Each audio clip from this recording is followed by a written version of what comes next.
विशेषता है तो दैत्यों ने लोहे का शिवलिंग उसका चुनाव किया। लोहे के शिवलिंग के ऊपर वह हवन करते हैं। अश्वनी कुमार इन्होंने मिट्टी के शिवलिंग का चुनाव किया। ये मिट्टी के शिवलिंग के ऊपर अभिषेक करते हैं। पार्थिव पूजा की भारी महिमा।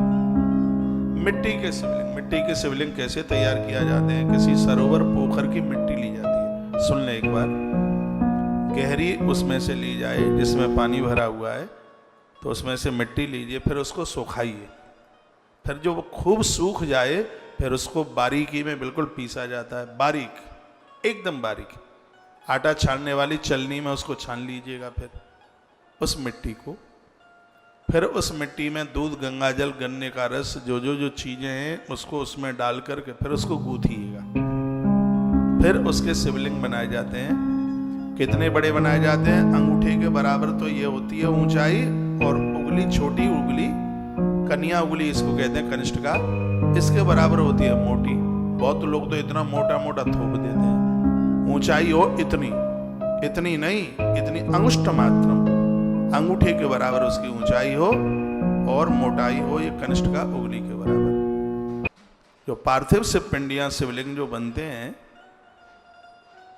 एक बहुत बड़ा अनुष्ठान हुआ था बालाघाट में 2012 में। सालें कितनी हो गई हैं? 9 ही साल होने वाली है। 9। ऐसा लगता है कि बिल्कुल कल की बात है। इतना अद्भुत आयोजन कि शिवरात्रि के दिन, एक ही दिन में 3.5 करोड़ से ज्यादा शिवलिंग बने। इतना धार्मिक पूरा क्षेत्र, बालाघाट क्षेत्र, 3.5 करोड़ एक ही दिन में। 11.25 करोड़ का लक्ष्य था, लेकिन वो 13 करोड़ 70 लाख से भी ज्यादा बने थे 11 दिन में।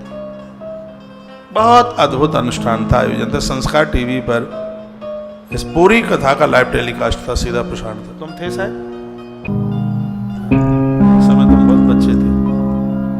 बहुत अद्भुत आनंद युक्त यह आयोजन। मिट्टी के शिवलिंग बने।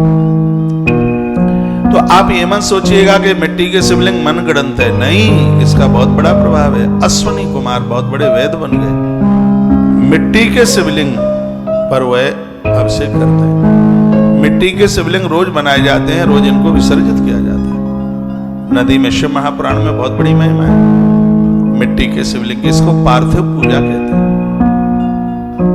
पार्थिव पूजा मध्य प्रदेश में एक बड़े अद्भुत संत हुए हैं, आज वह दुनिया में नहीं है। श्री दद्दाजी महाराज।